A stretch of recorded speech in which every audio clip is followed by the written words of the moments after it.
Hello friends, welcome back to my YouTube channel. दोस्तों, स्वागत है आप सभी का अपने यूट्यूब चैनल जिसका नाम है स्टडी पॉइंट। फ्रेंड, जैसा कि आप लोग जान रहे हैं कि हम रेगुलर बेसिस पर जो है एडिटर प्रकाशन का बिहार एसएससी के लिए प्रैक्टिस सेट करवा रहे हैं। तो आज हम लोग का प्रैक्टिस सेट नंबर 2 होने वाला। तो जिसने भी प्रैक्टिस सेट नंबर 1 नहीं देखा है वो हमारे प्लेलिस्ट में जाकर वॉल्यूम 2 का जो है प्रैक्टिस सेट ऑलरेडी 2 करवा चुके हैं। तो आप लोग जाकर प्ले लिस्ट में वॉल्यूम 1 जल्दी से देख लेंगे। चलो फ्रेंड, वीडियो को स्टार्ट करते हैं। फ्रेंड, अगर वीडियो अच्छा लगे प्लीज़ चैनल को लाइक और सब्सक्राइब करेंगे और दोस्तों के बीच जरूर शेयर करेंगे।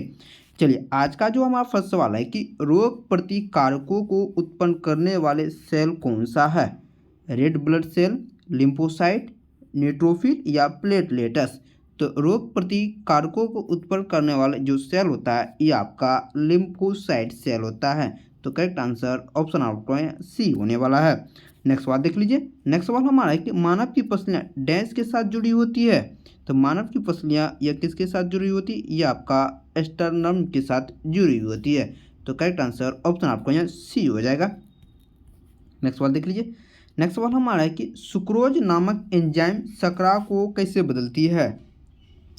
तो सुक्रोज नामक एंजाइम जो है शर्करा को किस तरफ बदलती है? यह बदलती है फ्रेंड आपका ग्लूकोज एवं फ्रक्टोज में बदलती है सुक्रोज नामक एंजाइम। तो करेक्ट आंसर ऑप्शन आपको यहाँ सी होने वाला है। नेक्स्ट सवाल देखिए। गुरुत्वाकर्षण का सिद्धांत किसके द्वारा दिया गया था? तो गुरुत्वाकर्षण का सिद्धांत यह किसके द्वारा दिया गया था? यह जो दिया गया था यह आइजैक न्यूटन के द्वारा दिया गया है। तो करेक्ट आंसर ऑप्शन आपको यहाँ सी हो जाएगा। गुरुत्वाकर्षण सिद्धांत यह न्यूटन के द्वारा दिया गया है। नेक्स्ट सवाल की बढ़ते हैं। नेक्स्ट सवाल हमारा है कि निम्नलिखित कणों के द्रव्यमान के अनुसार अवरोही क्रम में व्यवस्थित करना है।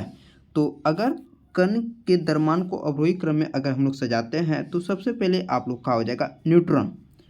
अवरोही क्रम यानी कि बढ़ते क्रम में सजाना है, यानी कि अवरोही मतलब घटते क्रम में सबसे ज़्यादा न्यूट्रॉन का द्रव्यमान होगा, इसके बाद आप लोग का प्रोटॉन का द्रव्यमान, इसके बाद न्यूट्रॉन का है कि न्यूट्रॉन में तो माइनस आपका आवेश होता है और प्रोटॉन में प्लस होता है, इसके बाद न्यूट्रॉन में होता है। तो करेक्ट आंसर ऑप्शन आपको यहाँ सी हो जाएगा।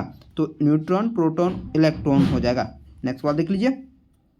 नेक्स्ट सवाल हमारा है कि सौर विकिरण की सबसे महत्वपूर्ण भूमिका क्या होती है?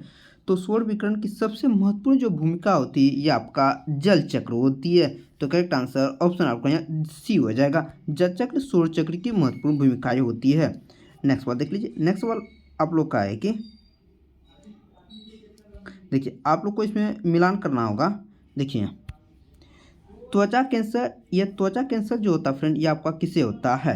तो जो त्वचा कैंसर होता है ये आपका परावैंगनिक किरण से होती है। और ध्वनि प्रदूषण ये आपका कैसे? ध्वनि प्रदूषण को अगर हम लोग मापते हैं तो ये आपका डेसिबल मापते हैं। किस में मापते हैं? ये आपका डेसिबल में मापा जाता है। और वैश्विक तापमान अगर देखा जाए तो ये आपका किसके कारण होता है? ये आपका कार्बन डाइऑक्साइड के कारण होता है। और जबकि ओजोन छिद्र ये आपका क्लोरोफ्लोर कार्बन से हो जाता है। तो आपका 2 3 4 1 हो जाएगा। 2 3 4 1। तो करेक्ट आंसर ऑप्शन आपको यहाँ बी होने वाला है। नेक्स्ट सवाल की बढ़ते हैं। नेक्स्ट सवाल हमारा है कि निम्नलिखित में से कौन सा एक यशत पुष्प कहलाता है? तो कौन यशत पुष्प कहलाता है? तो देखिए, यशत पुष्प जो कहा जाता है ये आपका जिंक ऑक्साइड को यशत पुष्प के नाम से जाना जाता है। तो करेक्ट आंसर ऑप्शन आपका सी हो जाएगा। यशत पुष्प को जिंक ऑक्साइड के नाम से भी जाना जाता है। फ्रेंड, अगर वीडियो अच्छा प्लीज चैनल को लाइक और सब्सक्राइब करेंगे, दोस्तों के बीच जरूर शेयर करेंगे। नेक्स्ट सवाल देखते हैं। शुष्क सेल यानी बैटरी में निम्नलिखित में से किस विद्युत अवघट के रूप में प्रयोग किया जाता है? तो शुष्क सेल में किसका प्रयोग किया जाता है? तो शुष्क सेल में फ्रेंड यह किया जाता है आपका अमोनियम क्लोराइड और जिंक क्लोराइड का प्रयोग शुष्क सेल के में किया जाता है। तो करेक्ट आंसर ऑप्शन आपका यहाँ ए होने वाला है। नेक्स्ट सवाल देख लीजिए। नेक्स्ट सवाल हमारा है कि 86 डिग्री फ़ारेनहाइट को सेल्सियस में बदलना है। तो अगर इसको बदलने के लिए नहीं आता है तो सबसे पहले आप लोग क्या करेंगे? देखिए, फ़ारेनहाइट को अगर देखिए आप लोग इसका एक फार्मूला आता है तो आप लोग इसका फार्मूला आप लोग याद करेंगे। देखिए, 0 सेंटीग्रेड होता है, इसके बाद आप लोग का 180 आपका 100 होता है 1 सेंटीग्रेड, और आपका हो जाएगा अगर सेंटीग्रेड में है तो फ़ारेनहाइट में आप लोग क्या करते हैं 32 माइनस आप लोग क्या कर लेंगे 32 में आप लोग क्या करेंगे इसमें जो हो जाएगा आपका 32846। तो आप लोग का जो करेक्ट आंसर हो जाएगा, देखिए फ्रेंड, इसका जो फार्मूला आ जाता है आप लोग सी यानी कि सेंटीग्रेड हो गया, और आप लोग क्या करेंगे 100 बराबर क्या करते हैं फ़ारेनहाइट में 32 डिग्री घटा लेंगे और यहाँ आपको 180 कर दे। इसको अगर कटापिटी की जाए तो आपका आ जाएगा C/5 बटे क्या हो जाए F/32/9 हो जाएगा। अगर आप लोग यहाँ फ़ारेनहाइट का अगर वैल्यू बैठा देते हैं तो अगर फ़ारेनहाइट का वैल्यू बैठा देंगे तो आप लोग इसका कटापिटी कीजिएगा तो आप लोग का आ जाएगा 30 सेंटीग्रेड इसका करेक्ट आंसर हो जाएगा। तो 10 का करेक्ट आंसर आप लोग का बी हो जाएगा। तो आप लोग इस फॉर्मूला को याद रखें। कौन सा फॉर्मूला भाई? देखिए फॉर्मूला जो आप लोग का ये वाला फॉर्मूला याद रखिए। इस पर अगर आप लोग कैलकुलेट कीजिएगा तो C/100 F-32 बटे 180 पर इसका अगर फ़ारेनहाइट का वैल्यू पुट कर देते तो आप लोग का यहाँ से बन जाता है। तो इसका करेक्ट आंसर ऑप्शन आपका बी हो जाएगा।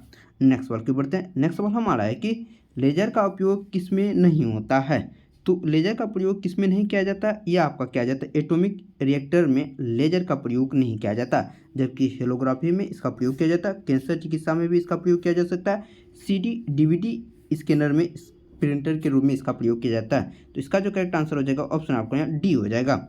नेक्स्ट सवाल की बढ़ते हैं। नेक्स्ट सवाल हमारा है कि निम्नलिखित में से कौन बहुलक थर्मोप्लास्टिक नहीं है? तो थर्मोप्लास्टिक मतलब जो परमानेंट सेटल हो जाता है वह थर्मोप्लास्टिक होता है। तो आप लोग बताएं इसमें कौन थर्मोप्लास्टिक नहीं है? तो इसका जो करेक्ट आंसर हो जाएगा आपका नियोप्रीन जो ये आपका थर्मोप्लास्टिक नहीं है, जबकि पॉलीथीन और पॉलीस्टीरीन और टेफ्लॉन ये आपका थर्मोप्लास्टिक है, जबकि नियोप्रीन आपका थर्मोप्लास्टिक की कैटेगरी में नहीं आता है। तो करेक्ट आंसर ऑप्शन आपका बी हो जाएगा। नेक्स्ट सवाल देखिए। निम्नलिखित में से कौन सा रक्त के हीमोग्लोबिन के साथ अनुत्क्रमण संश्लेषित बनाता है? तो हीमोग्लोबिन के साथ अनुत्क्रमणीय संश्लेषित कौन बनाता है?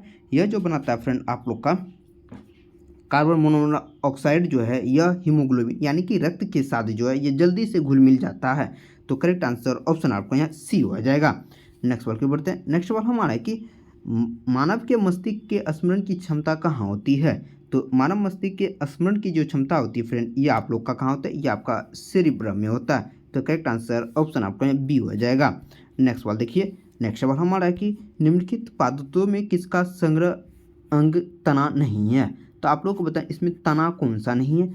आलू ये आपका तना की कैटेगरी में आता है और अदरक भी आपका तना की कैटेगरी में आता है और गन्ना भी आपका तना, जबकि शकरकंद ये आपका जड़ होता है। तो इसका करेक्ट आंसर ऑप्शन आपका यहाँ डी होने वाला है। नेक्स्ट सवाल की बढ़ते हैं। समान दृष्टि के लिए निम्नलिखित में से कौन सा विटामिन आवश्यक है? तो अगर हम लोग समान दृष्टि यानी कि आँख के लिए कौन सा आप लोग का विटामिन ए का रासायनिक नाम जो होता है ये आपका रेटिनॉल होता है, जो आँख के लिए काफ़ी लाभदायक होता है और यह गाजर में सबसे ज़्यादा पाया जाता है। तो करेक्ट आंसर ऑप्शन आपको यहाँ डी हो जाएगा। रेटिनॉल जो विटामिन ए का रासायनिक नाम है। तो करेक्ट आंसर ऑप्शन आपको यहाँ ए डी हो जाएगा। नेक्स्ट सवाल की बढ़ते हैं। नेक्स्ट सवाल हमारे कि पुष्प के किस भाग से कैंसर प्राप्त होता है? तो पुष्प के किस भाग से कैंसर प्राप्त होता है? यह जो प्राप्त होता है फ्रेंड आपका वर्तिका और वर्तिकार्ग और वर्तिका से क्या प्राप्त होता है? हम लोग को कैंसर प्राप्त होता है। तो करेक्ट आंसर ऑप्शन आपको यहाँ बी हो जाएगा। नेक्स्ट सवाल देख लीजिए फ्रेंड। अगर वीडियो अच्छा लगे प्लीज चैनल को लाइक और सब्सक्राइब करेंगे और दोस्तों के बीच जरूर शेयर करेंगे। नेक्स्ट सवाल देखिए। निम्न में से कौन सा अंग मनुष्य के मादा प्रजनन से संबंधित नहीं है? तो मादा प्रजनन तंत्र से कौन सा अंग संबंधित नहीं है? देखिए ये आपका गर्भाशय मादा प्रजनन तंत्र का हिस्सा है। अंडाशय का युग्म यह भी आपका मादा जनन तंत्र का हिस्सा और अंडवानी यह भी मादा तंत्र का हिस्सा, जबकि शुक्राणु यह आपका पुरुष प्रजनन तंत्र का अंग है। तो यह आप लोग का करेक्ट आंसर हो जाएगा। शुक्राणु इस मादा प्रजनन तंत्र का हिस्सा नहीं है। नेक्स्ट बात देख लीजिए। निम्नलिखित में से कौन सा एक यशत पुष्प कहलाता है? तो यशत पुष्प वे पुष्प कहलाते हैं जिसमें क्या होते हैं? यशत पुष्प जिसमें कि जिंक होते हैं। तो जिंक किसमें? जिंक ऑक्साइड के पुष्प को ही क्या कहा जाता है? यशत पुष्प के नाम से जाना जाता है। तो करेक्ट आंसर ऑप्शन आपको यहाँ सी होने वाला है। नेक्स्ट बात देख लीजिए। नाभिकीय ऊर्जा का प्रयोग प्राय किस में किया जाता है? तो नाभिकीय ऊर्जा का उपयोग प्राय किस में किया जा सकता है? यह जो किया जा सकता है फ्रेंड आपका उसमें प्रदूषण में नाभिकीय ऊर्जा का प्रयोग प्राय किया जाता है। तो करेक्ट आंसर ऑप्शन आपका सी होने वाला है। नेक्स्ट सवाल की बढ़ते हैं। नेक्स्ट सवाल हमारे कि निम्न में से कौन वायु का अकार्बनिक गैस प्रदूषक है? वायु का कौन अकार्बनिक गैस प्रदूषण यह आप लोग को बताना है। तो वायु का अकार्बनिक गैस यह आप लोग का हो जाएगा हाइड्रोजन साइनाइड, एक हो जाएगा हाइड्रोजन सल्फाइड। यह वायु का अकार्बनिक गैस प्रदूषण है। तो करेक्ट आंसर ऑप्शन आपको यहाँ डी होने वाला है। बी और सी जो है कार्बन का अकार्बनिक गैस प्रदूषक है। तो करेक्ट आंसर ऑप्शन आपका डी होने वाला है। नेक्स्ट वर्ड के डायनामाइट के नियम में प्रयुक्त होने वाला रासायनिक है। तो डायनामाइट में कौन सा रसायन का प्रयोग किया जाता है? यह किया जाता है आपका गैलोसरा कार्बन नाइट्रेट का प्रयोग किया जाता है किसमें? डायनामाइट के निर्माण में। तो करेक्ट आंसर ऑप्शन आपका यहाँ सी होने वाला है। नेक्स्ट वर्ड के बढ़ते हैं। बच्चों के जन्म लेने के बाद इनमें से कौन सी लसिका टीका लगाया जाता है? देखिए फ्रेंड, बच्चों के जन्म के बाद तुरंत बाद जो लगाया जाता है वो कौन सी टीका लगाई जाती है ये आप लोग को बताना है। तो जन्म के तुरंत बाद यह हेपेटाइटिस बी की टीका लगाया जाता है। तो करेक्ट आंसर ऑप्शन आपको यहाँ बी हो जाएगा। अति चालक का लक्षण क्या होता है? तो अति चालक का जो लक्षण होता है वह क्या होता है आप लोग को बताता है कि उच्च परागमता, निम्न परागमता, अनंत परागमता या शून्य परागमता होती है। तो अति चालक का जो लक्षण होता है ये आप लोग का क्या होता है? शून्य परागमता होती है। तो करेक्ट आंसर ऑप्शन आपको यहाँ सी होने वाला है। नेक्स्ट वाला की बढ़ते हैं। नेक्स्ट वाला हमारा है कि निम्नलिखित में से कौन सा तत्व परमाणु ईंधन की श्रेणी में नहीं आता है? तो कौन सा तत्व परमाणु ईंधन की श्रेणी में नहीं आता है? देखिए, तो परमाणु ईंधन की श्रेणी में कौन कौन आते हैं? देखिए, पहले आप लोग यूरेनियम या परमाणु श्रेणी के अंतर्गत आते हैं, इसका प्रयोग यूरेनियम, और आपका प्लूटोनियम यह भी आता है और केडियम यह भी आता है। जबकि थोरियम जो फ्रेंड ये आपका परमाणु ईंधन की कैटेगरी में नहीं आता है। तो करेक्ट आंसर ऑप्शन आपको नहीं, थोरियम भी आता है। थोरियम जो है ये आपका परमाणु कैटेगरी आपका, जबकि केडियम ये आप लोग का धातु हो जाएगा। आप लोग डी करेंगे, सॉरी इसका करेक्ट आंसर आप लोग ए करेंगे, ए कर लेंगे इसका आंसर। नेक्स्ट सवाल के बढ़ते हैं। नेक्स्ट सवाल हमारा है कि देखिए, वजी का वर्णन किस पुस्तक में किया गया है? तो वजी का जो वर्णन किया गया है यह किस पुस्तक में किया गया? आपका दीर्घ निकाय पुस्तक में किया गया है। तो करेक्ट आंसर ऑप्शन आपको यहाँ सी होने वाला है। नेक्स्ट सवाल के जोते हुए खेत का प्रमाण सिंधु सभ्यता के किस स्थान से प्राप्त हुआ है?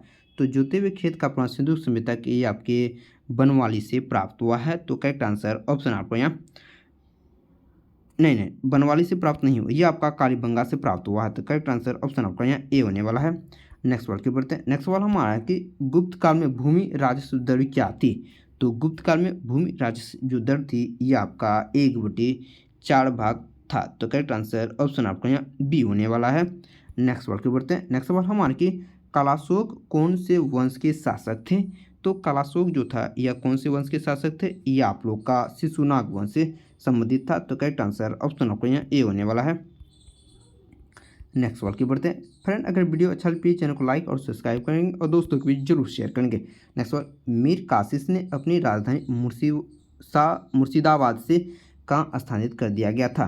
तो मीर कासिस के द्वारा मुर्शिदाबाद से राजधानी या का मुंगेर स्थानांतरित कर दिया गया था। तो करेक्ट आंसर ऑप्शन आपको यहाँ ए होने वाला है। नेक्स्ट सवाल की बढ़ते हैं।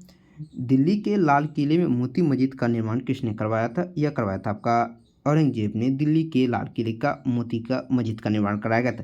ध्यान देंगे ये आपका दिल्ली के लाल किले के मोती है। नेक्स्ट सवाल देख लीजिए। स्वराज दल की स्थापना बिहार में किसने किया था? तो स्वराज दल की स्थापना बिहार में यह किसके द्वारा किया गया था? यह किया गया था आपका श्री कृष्ण के द्वारा किया गया था। तो करेक्ट आंसर ऑप्शन आपको बी होने वाला। तो एक बार और याद रखेंगे तो बिहार के प्रथम मुख्यमंत्री श्री कृष्ण सिंह ही थे। नेक्स्ट बात देख लीजिए। दिल्ली में किस सुल्तान ने स्वयं को नायब ए खुदाई कहा था? तो दिल्ली के किस सुल्तान ने स्वयं को नायब ए खुदाई कहा था? यह कहा था फ्रेंड आप लोग का गयासुद्दीन तुगलक ने खुद को अपना नायब ए खुदाई की उपाधि ग्रहण की थी। तो करेक्ट आंसर ऑप्शन आपका डी होने वाला है। नेक्स्ट सवाल की बढ़ते हैं। नेक्स्ट सवाल हम प्रथम विश्व युद्ध की शुरुआत यह कब हुआ था? यह आपका 1914 से लेकर 1918 तक चला था प्रथम विश्व युद्ध। नेक्स्ट सवाल देख लीजिए। आत्मीय सभा की स्थापना किसने किया था? तो आत्मीय सभा की स्थापना यह किसके द्वारा किया गया था? यह जो किया गया था फ्रेंड आपका राजा राम मोहन राय के द्वारा आत्मीय सभा की स्थापना की गई थी। तो करेक्ट आंसर ऑप्शन आपका डी हो जाएगा। भारत का प्रथम गवर्नर जनरल कौन था? तो भारत का प्रथम गवर्नर जनरल जो हो जाएगा ये आपका लॉर्ड माउंटबेटन हो जाएगा। लॉर्ड विलियम बेटिंग यह भारत का प्रथम गवर्नर जनरल हो जाएगा, जो कि ऑप्शन आपका यहाँ डी होने वाला है।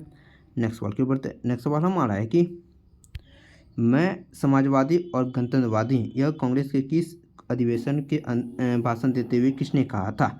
तो मैं एक समाजवादी और गणतंत्रवादी हूँ, कांग्रेस के एक अधिवेशन में यह जवाहरलाल नेहरू ने यह वक्तव्य दिया था। तो करेक्ट आंसर ऑप्शन आपको यहाँ ए होने वाला है। नेक्स्ट सवाल की बढ़ते हैं। नेक्स्ट सवाल हमारा कि राज्य चुनाव आयोग द्वारा पंचायत चुनाव किस अनुच्छेद के तहत संचालित और नियंत्रित का उल्लेख मिलता है। तो राज्य का जब चुनाव किया जाता है तो पंचायत का जो चुनाव किया जाता है यह आर्टिकल जो किया जाता है आप लोग का आर्टिकल 243 के अंतर्गत किया जाता है। तो करेक्ट आंसर ऑप्शन आपको यहाँ ए हो जाएगा। नेक्स्ट सवाल देख लीजिए। नेक्स्ट सवाल हमारा कि भारत का राष्ट्रपति कितनी बार पुनः चुना जा सकता है। तो भारत का राष्ट्रपति पुनः कितनी बार भी चुना जा सकता है, इसका कोई लिमिट नहीं है। तो करेक्ट आंसर ऑप्शन आपको यहाँ डी होने वाला है। नेक्स्ट सवाल की बढ़ते हैं। नेक्स्ट सवाल आपके राष्ट्रपति को निम्नलिखित में से कौन शपथ दिलाता है। तो यह आपका दिलाता है भारत के मुख्य न्यायाधीश भारत के राष्ट्रपति को शपथ ग्रहण दिलवाता है। तो करेक्ट आंसर ऑप्शन आपका यहाँ ए होने वाला है। नेक्स्ट सवाल की बढ़ते हैं। नेक्स्ट सवाल हमारा है कि राज्य का मंत्रिपरिषद सामूहिक तौर पर किसके प्रति उत्तरदायी होता है। तो राज्य का मंत्रिपरिषद सामूहिक रूप से यह आपका मुख्यमंत्री के प्रति उत्तरदायी होता है, नहीं, यह विधानसभा के प्रति उत्तरदायी होता है। किसके प्रति उत्तरदायी होता है, यह विधानसभा के प्रति उत्तरदायी होता है राज्य का मंत्रिपरिषद। नेक्स्ट सवाल की बढ़ते हैं। नेक्स्ट सवाल हमारा कि लोकतंत्रात्मक शासन की सफलता के लिए क्या आवश्यक है। तो लोकतंत्रात्मक शासन की स्थापना के लिए ये आपका शिक्षित जनता चाहिए, नागरिक स्वतंत्रता चाहिए, आर्थिक समानता चाहिए, उपयुक्त में से सभी चाहिए। तो 42 का जो करेक्ट आंसर हो जाएगा ऑप्शन आपको यहाँ डी होने वाला है।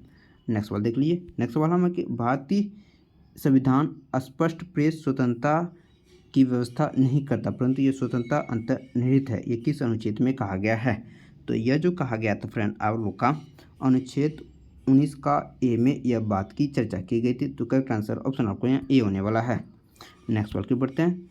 किस संविधान संशोधन के द्वारा पंचायती राज व्यवस्था को संवैधानिक दर्जा दिया गया था। यह आपका 73वें संविधान संशोधन के द्वारा पंचायती राज व्यवस्था को संवैधानिक दर्जा दिया गया था। यह अब LM के सिंघवी समिति की सिफारिश पर यह दिया गया था। तो करेक्ट आंसर ऑप्शन आपको यहाँ ए होने वाला है। नेक्स्ट सवाल देख लीजिए। नेक्स्ट सवाल हम मार्के कि संविधान संशोधन के द्वारा मतदान की आयु 21 वर्ष से घटाकर 18 वर्ष कर दिया गया था।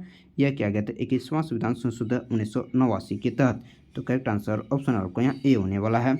नेक्स्ट सवाल देख लीजिए। नेक्स्ट सवाल हमारा है कि सौरमंडल का प्रधान आकाशपिंड कौन कहलाता है। तो सौरमंडल का आकाशपिंड यह जो कहा जाता है, यह किसे कहा जाता है, यह आपका सूर्य को कहा जाता है। तो करेक्ट आंसर ऑप्शन आपको यहाँ डी होने वाला है। नेक्स्ट सवाल की बढ़ते हैं।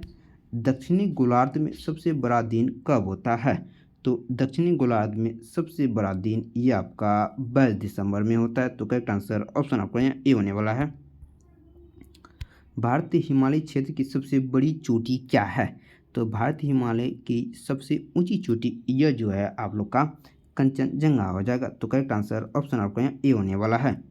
नेक्स्ट सवाल की बढ़ते हैं। नेक्स्ट सवाल हमारा है कि बिहार में 2001 से लेकर 11 के दौरान जनसंख्या वृद्धि दर कितनी रही थी।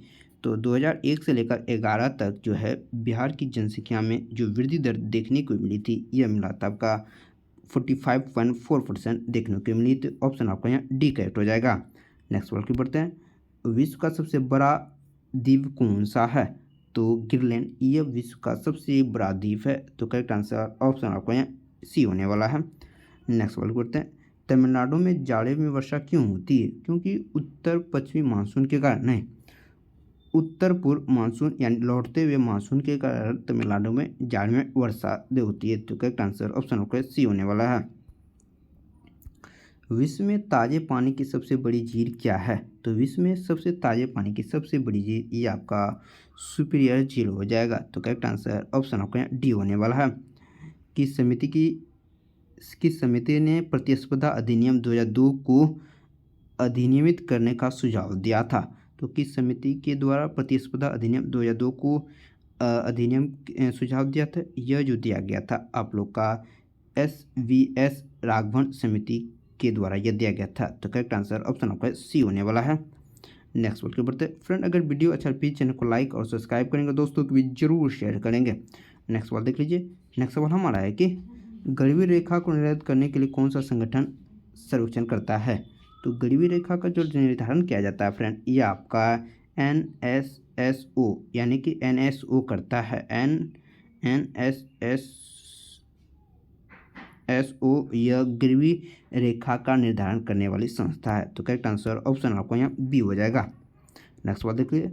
वातावरण मुख्य रूप से किसके द्वारा गर्म होता है।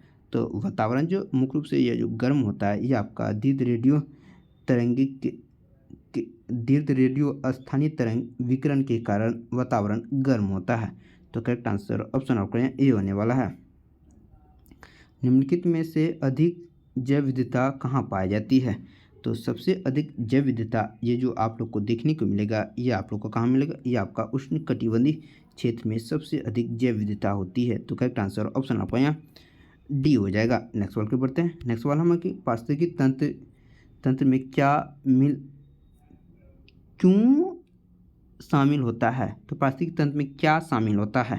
देखिए, तो पारिस्थितिकी तंत्र में जो शामिल होता है आप लोग का कोई विधान, समुदाय और उसका परिवेश इसमें शामिल होता है। तो करेक्ट आंसर ऑप्शन आपका यहाँ सी होने वाला है। नेक्स्ट सवाल की बढ़ते हैं। नेक्स्ट सवाल हमारा कि पारिस्थितिक विज्ञान केंद्र कहाँ स्थित है? तो पारिस्थितिक विज्ञान केंद्र ये आप लोग का बेंगलुरु में स्थित है। तो करेक्ट आंसर आप लोग का बेंगलुरु हो जाएगा। वातावरण मुख्य रूप से किसके प्रति गर्म होता है? तो वातावरण जो गर्म होता है ये आप लोग को किसके कारण होता है? ये आपका दीर्घ तरंग स्थलीय विकिरण के कारण आप लोग का वातावरण गर्म होता है। तो करेक्ट आंसर ऑप्शन आपका यहाँ ए होने वाला है। नेक्स्ट सवाल की बढ़ते हैं। एक पारिस्थितिक तंत्र में ऊर्जा की एक मात्रा पोषण से स्तर से अन्य स्थान में के प्रस्ताव क्या होता है? एक पारिस्थितिक तंत्र में ऊर्जा की मात्रा एक पोषण स्तर से अन्य पोषण स्तर में स्थायी होने से यह क्या होता है? यह जो होता है आपका घटता है। कितना घटता है? आपका 10% घटता है। इसको आप लोग ध्यान में रखेंगे। नेक्स्ट सवाल की बढ़ते हैं। नेक्स्ट सवाल हमारा है कि यूरोप में पेरेनीज पर्वत श्रृंखला किन दो देशों को अलग करती है? तो यूरोप में दो परिवेश श्रृंखला ये आपका स्पेन और फ्रांस को अलग करती है। करेक्ट आंसर ऑप्शन आपका यहाँ ए हो जाएगा। नेक्स्ट सवाल का चांद पर उतरने वाला दूसरा आदमी कौन था? तो चांद पर उतरने वाला दूसरा आदमी ये आपका एडवर्ड बज एल्ड्रिन था। कौन था? एडवर्ड बज एल्ड्रिन चांद पर उतरने वाला दूसरा आदमी था। तो करेक्ट आंसर ऑप्शन आपको यहाँ सी हो जाएगा। निम्नलिखित में से किसे वाकपटु वक्ता कहा जाता है? किसे वाकपटु वक्ता कहा जाता है? यह जो कहा जाता है आप लोग का गोपाल कृष्ण खोखले को वाकपटु वक्ता के नाम से जाना जाता है, जो कि ऑप्शन आपका यहाँ ए हो जाएगा। नेक्स्ट सवाल की बढ़ते हैं। अंटार्कटिका महाद्वीप पर पहुँचने वाला प्रथम भारतीय महिला कौन था? तो अंटार्कटिका महाद्वीप पर पहुंचने वाली प्रथम भारतीय महिला ये आप लोग का कौन था? ये आपका मेहर मूसा हो जाएगा। करेक्ट आंसर आप लोग का मेहर मूसा हो जाएगा। नेक्स्ट सवाल की बढ़ते। नेक्स्ट सवाल हमारा है कि भारतीय न्यूक्लियर विज्ञान का जनक किसे कहा जाता है? तो भारतीय न्यूक्लियर विज्ञान का जनक ये आप लोग का होमी जे भाभा को कहा जाता है, जो कि ऑप्शन आपको यहाँ ए करेक्ट होने वाला है। नेक्स्ट सवाल की बढ़ते हैं। नेक्स्ट सवाल हमारा कि भारत का पहला पनडुब्बी पर्यटन किस राज्य में शुरू किया जाएगा? तो भारत में पहला पनडुब्बी पर्यटन स्थल जो यह किया जाएगा शुरू, ये आप लोग का कहाँ किया जाएगा? आपका गुजरात में किया जा रहा है। ऑप्शन आपका सी हो जाएगा। नेक्स्ट सवाल की बढ़ते हैं। नेक्स्ट सवाल आप लोग को मिलान करना है। देखिए फ्रेंड, केंद्र सरकार ने पिछले कुछ वर्षों में राष्ट्र विरोधी गतिविधियों में सम्मिलित होने के कारण किन संगठन पर प्रतिबंध लगा दिया है? तो किन संगठन पर प्रतिबंध लगा दिया गया? देखिए, यह जो लगा दिया गया आप लोग का तहरीक-ए-हुर्रियत, जमात-ए-इस्लामी, जम्मू कश्मीर लिबरेशन फ्रंट और जम्मू कश्मीर डेमोक्रेटिक फ्रंट पर प्रतिबंध लगा दिया गया। यह सारे पर केंद्र सरकार के द्वारा प्रतिबंध लगा दिया गया। तो करेक्ट आंसर ऑप्शन आपका यहाँ डी होने वाला है। नेक्स्ट सवाल के बढ़ते हैं। नेक्स्ट सवाल हमारा कि रेल मंत्रालय के तहत किन दो केंद्रीय सार्वजनिक क्षेत्र उद्यमों को वित्त मंत्रालय द्वारा नवरत्न का दर्जा दिया गया है? तो किस कंपनी को नवरत्न का दर्जा दिया गया? यह दिया गया आपका RTTS और लिमिटेड NIC इंडिया कंपनी को उद्योग का दर्जा दिया गया है। तो करेक्ट आंसर ऑप्शन आपको यहाँ देखिए, नहीं 68 का जो आप लोग आंसर कर लेंगे ए करेंगे। IRCNO और RITS लिमिटेड को यह उद्योग नवरत्न का दर्जा दिया गया है। तो करेक्ट आंसर ऑप्शन आपका यहाँ ए होने वाला है। नेक्स्ट सवाल की बढ़ते हैं। हाल ही में किन राज्य ने हर जिले में ड्रोन पुलिस यूनिट की स्थापना किया है? तो हर जिले में ड्रोन यूनिट पुलिस की स्थापना यह किस राज्य में किया गया? ये आपका बिहार राज्य में किया गया। तो करेक्ट आंसर ऑप्शन आपका यहाँ सी हो जाएगा। नेक्स्ट सवाल की बढ़ते हैं। वर्ष 2030 में फीफा विश्व कप कितने महाद्वीपों में आयोजित किया जाएगा? तो वर्ष जो है जो 30 में जो फीफा विश्व कप होने वाला वो कितने महाद्वीप में आयोजित होने वाला, ये आप लोग का 3 महाद्वीप में होने जा रही है। तो करेक्ट आंसर ऑप्शन आपका सी हो जाएगा। निम्नलिखित में से किस व्यक्ति की जलवायु परिवर्तन के क्षेत्र में स्पुंजा पुरस्कार 2023 प्राप्त किया गया है। तो स्पुंजा पुरस्कार इसमें 2 व्यक्ति को दिया गया था। कौन कौन वो व्यक्ति था, आपका प्रोफेसर ज्योता गुप्ता और नंदिनी दास को स्पुंजा पुरस्कार 2023 से नवाजा गया है। तो करेक्ट आंसर नहीं, स्पुंजा पुरस्कार जो दिया गया आप लोग का नंदिनी दास को ही दिया गया है। करेक्ट आंसर केवल सी हो जाएगा। नेक्स्ट सवाल की बढ़ते हैं। मिशन इनोवेशन @35 किस राज्य द्वारा लॉन्च किया जाएगा, जिसका उद्देश्य 75 दिन के सभी FIR दर्ज की पूरी जांच करना है। यह किस राज्य सरकार के द्वारा चालू किया गया, यह आप लोग का बिहार सरकार के द्वारा मिशन इनोवेशन @35 लॉन्च किया गया, जिसमें कि 75 दिनों में सभी FIR की जांच पूरी करना होगा। तो करेक्ट आंसर ऑप्शन आपका यहाँ ए हो जाएगा। वर्ष 2023 में एशियाई खेलों में भारत ने कितने पदक जीते हैं। तो वर्ष 2023 में एशियाई खेलों में भारत ने कुल कितने पदक हासिल किए हैं, यह क्या आप लोग का 107 मेडल अपने नाम किए हैं। तो करेक्ट आंसर ऑप्शन आपका सी हो जाएगा। नेक्स्ट सवाल देख लीजिए। नेक्स्ट सवाल हमारा है कि वर्ष 2023 के लिए नोबल अर्थशास्त्र पुरस्कार किसे दिया गया है। तो नोबल का अर्थशास्त्र पुरस्कार यह 2023 में यह आपका क्लाडिया गोल्टिन को दिया गया है। करेक्ट आंसर ऑप्शन आपका सी हो जाएगा।